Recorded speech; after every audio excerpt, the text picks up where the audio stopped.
اللہ کے حبیب نے منع فرمایا، فرمایا کوئی اونچا اللہ اللہ نہ کرے، جب کوئی نماز پڑھ رہا ہو سو رہا ہو تو اس کے سامنے اونچا ذکر نہ کرو۔ کہتے میں ایک دن اونچا اونچا ذکر کر رہا تھا، اونچا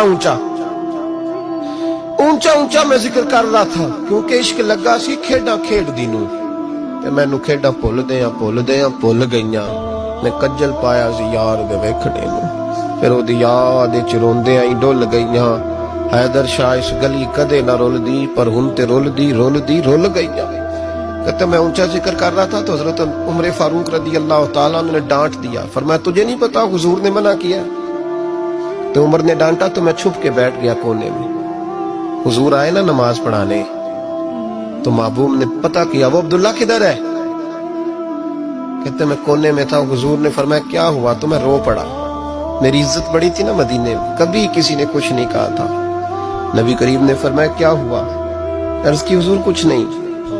پھر بھی بتاؤ؟ کہتا میں رو پڑا، میں نے کہا یا رسول اللہ میری غلطی تھی تو سیدنا فاروق اعظم نے ڈانٹ دیا ہے۔ فرمایا ہوا کیا؟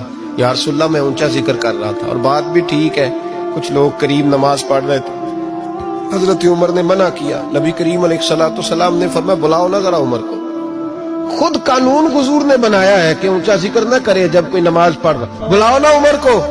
جناب عمر آئے تو حضور نے فرمایا عمر میرے عبداللہ کو کوئی نہ ڈانٹے، کسی ان پڑھ سے، کسی دیہاتی سے، کسی بھولے سے انداز دیکھے حضور کا، اسے کوئی نہ ڈانٹے۔ پھر حضور نے فرمایا تمہیں پتہ ہے یہ میرے لیے کتنی تکلیفیں برداشت کر کے آیا؟ صحابہ فرماتے ہیں یہ خوش نصیب ہے جس کی روح بھی محبوب کے ہاتھوں میں نکلی۔ اور جب جنازہ اٹھا تو حضور کی داڑھی سے ہم نے آنسوں کے قطرے ٹپکتے دیکھے۔ مدینے میں رواج تھا کہ قبر میں قریبی عزیز اتارا کرتے تھے، پر ان کا تو مدینے میں رشتہ دار ہی کوئی نہیں تھا۔ حضرت عمر فاروق اور جناب ابوبکر صدیق کہنے لگے ہم قبر میں اتارتے ہیں۔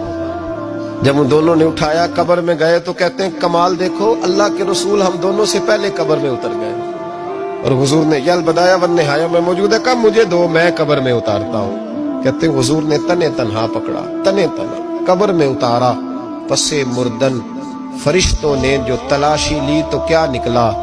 فقط ایک دل کے گوشے سے خیال مصطفیٰ نکلا۔